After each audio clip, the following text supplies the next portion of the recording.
Troisième, les équations. Correction de l'activité, équation produit nul. Donc, comme je vous ai conseillé dans la fiche de travail, je vous invite à re-regarder la méthode 2 ou même la vidéo. Donc, résoudre une équation produit nul. C'est quoi une équation produit nul?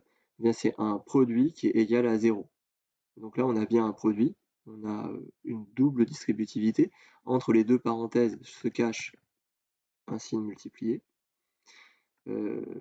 Et donc, on va résoudre d'abord 3x plus 12 égale 0, on obtient moins 4, et ensuite, ou, autre manière d'obtenir 0, moins 6x plus 10, on obtient 5 tiers. On a deux solutions, et ici.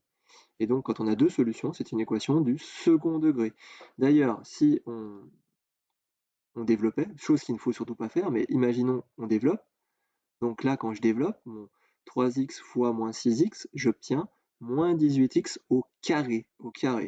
Et donc, je vous ai dit, quand on a des carrés dans une équation, c'est que c'est possible que ce soit une équation du second degré. Et là, clairement, c'en est une, parce qu'on a bien deux solutions. Donc, une équation du second degré, c'est au maximum deux solutions. Si on avait des cubes, au maximum, on pourrait avoir trois solutions. Comme dans la dernière équation qu'on avait vue ensemble dans l'activité d'application, où vous aviez trois parenthèses successives qui se multipliaient ensemble, on obtenait trois solutions. C'était bien une équation du troisième degré.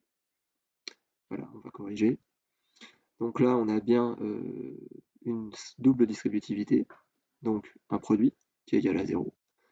C'est une équation produit nul.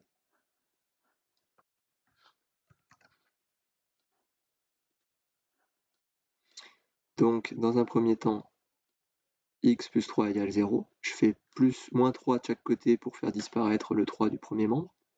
J'obtiens directement ma solution, x égale moins 3.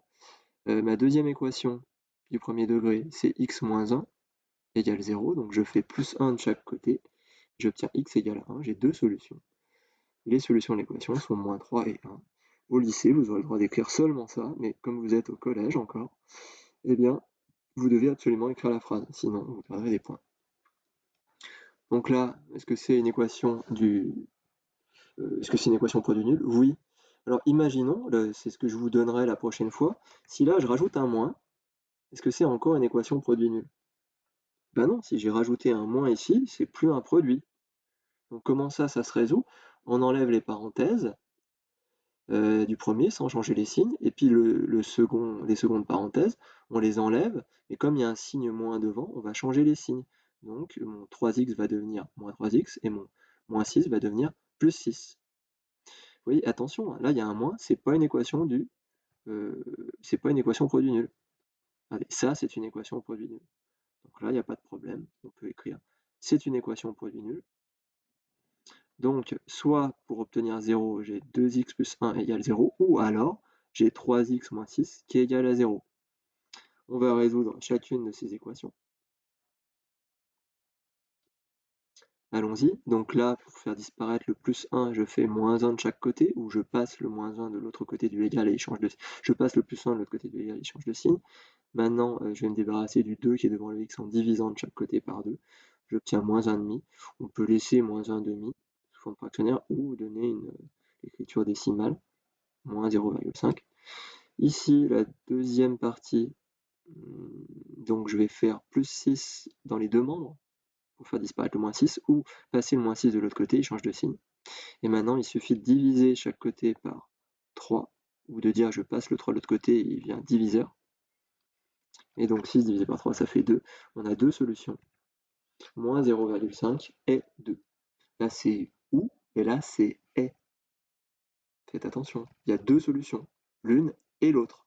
Par contre, pour obtenir 0, c'est soit avec ça, ou avec ça. On ne peut pas faire les deux en même temps.